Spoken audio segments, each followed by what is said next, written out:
ketika kita ingin membentuk jiwa kita menjadi baik, maka Quran ngajari kita ada dua prinsip dalam kehidupan. Yang pertama, kita memperbaiki kesejahteraan kita.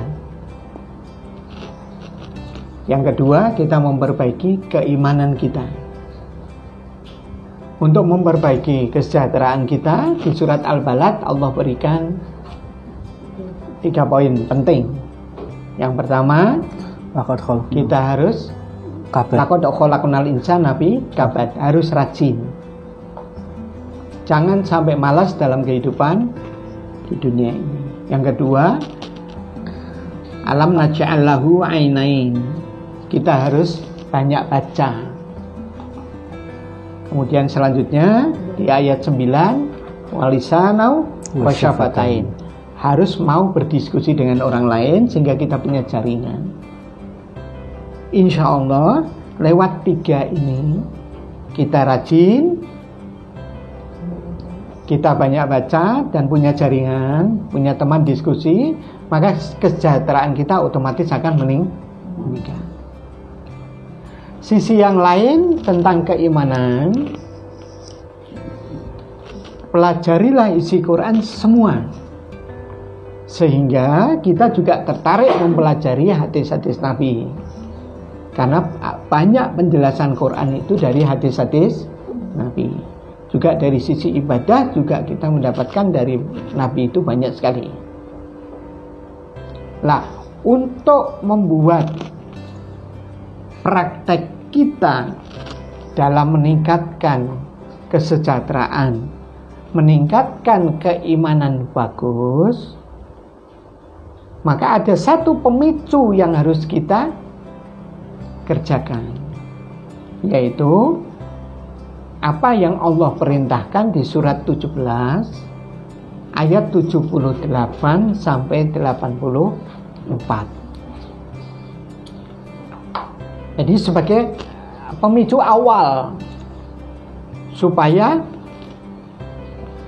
ketika Allah meminta kita untuk meningkatkan kesejahteraan, kita tidak lupa.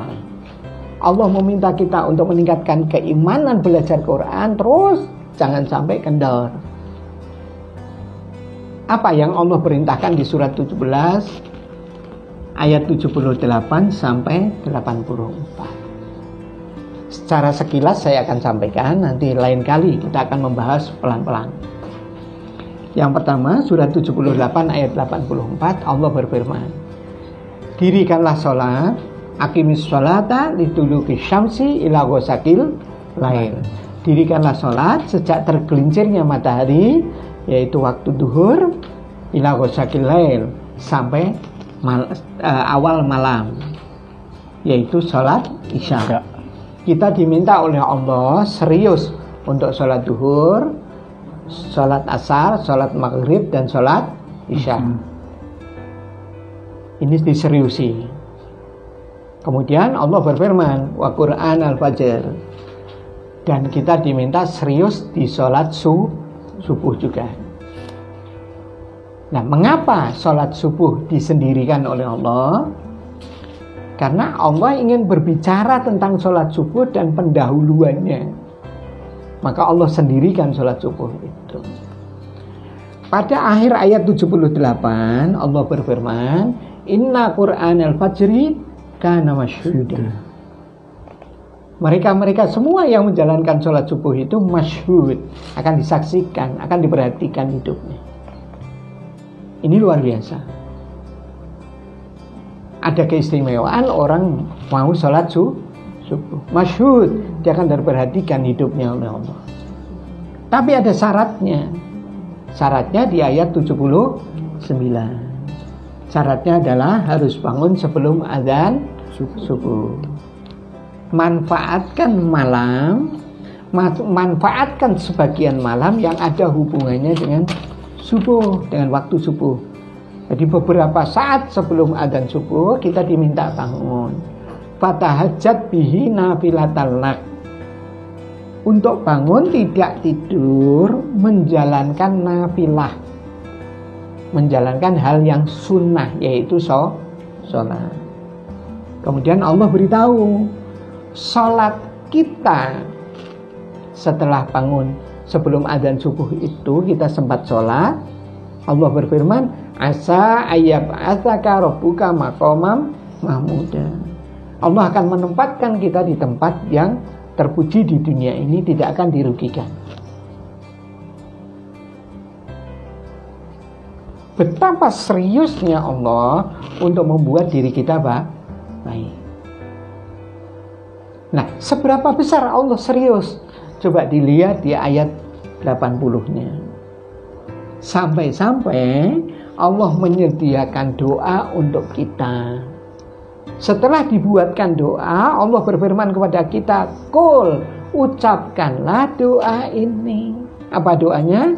Rabbi adkhilni mudkhala sidqin wa akhrijni mukhraja sidqin waj'alni min ladunka sultanan nasira.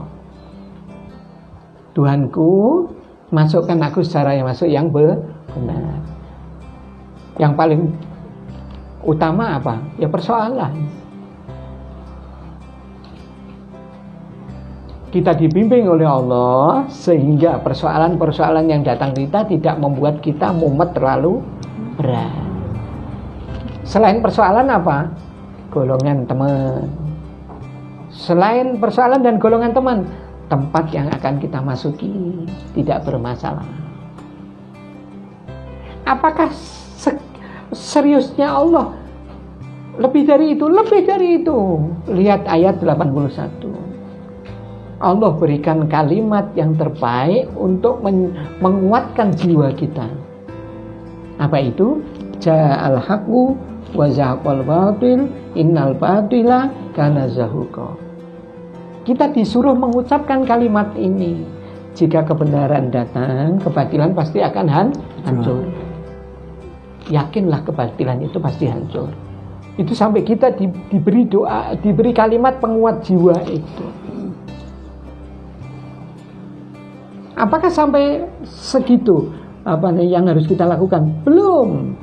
Pada ayat 82 Allah berikan kepada kita, wa nunazzilu minal qur'ani ma huwa syifaa'u wa rahmah.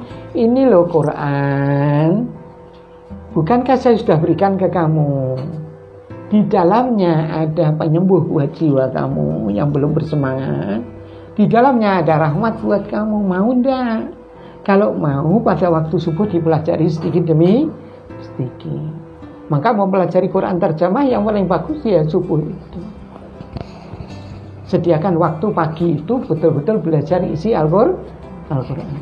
Akan mendapatkan syifa, obat buat jiwa kita supaya gregah dalam meningkatkan kesejahteraan diri dan keimanan. 82. Kemudian 82 akhir Allah jelaskan, kalau kita diminta oleh Allah bangun sebelum subuh tidaknya sama sekali, berarti kita itu mendolimi diri sendiri. Kalau sudah mendolimi diri sendiri, berarti apa yang tambah dalam kehidupan? Kerugian. Di ayat 82 jelas. Contoh kerugian hidup itu apa? Munculnya sifat yang ada di ayat 83. Berpaling. Kalau senang kikir, tapi kalau susah putus asa. Dermawan, banyak cerita, menunjukkan betapa susahnya dia. Kesusahannya terlalu besar. Padahal mungkin susahnya satu, tapi karena dia cerita, orang memandang ceritanya dia susahnya di tingkat 5. Maka hati-hatilah kita semua, kalau kita termasuk orang yang suka cerita tentang aibnya kita sendiri yang harusnya ditutup, apalagi itu aib keluarga, tentang suami, tentang anak. Jangan sampai cerita kepada orang lain. Nah, pada ayat 84-nya Allah terlihat sekali ingin memperhatikan kita. Qul, hai Rasulullah, katakan kepada mereka ini semua, kullu ya'malu ala syakilati. Orang-orang yang tadi bangun sebelum adzan subuh, kalau sudah kemudian subuh mereka sholat, sudah selesai sholat, Allah meminta apa? Silahkan untuk beraktivitas menurut profesinya masing-masing. Allah akan memperhatikan. Betapa nikmatnya ayat ini. Setelah sholat subuh, Allah menghantarkan kita mau pergi kemana saja untuk meningkatkan kualitas di diri kita dan keimanan diri kita. Inilah ayat. Ayat itu sebelum kita ambil penjelasan-penjelasan di luar Quran, Quran itu sendiri sudah menjelaskan. Apalagi kita pakai hadis Nabi, kan gitu. Apalagi kita pakai penjelasan ulama. Tapi kita pegang Quran sendiri saja, itu sudah luar biasa. Dan begitu kita belajar hadis, maka akan semakin berkembang pengetahuan kita. Kemudian kalau kita belajar pendapat ulama, kita akan semakin meluas cara hidup kita.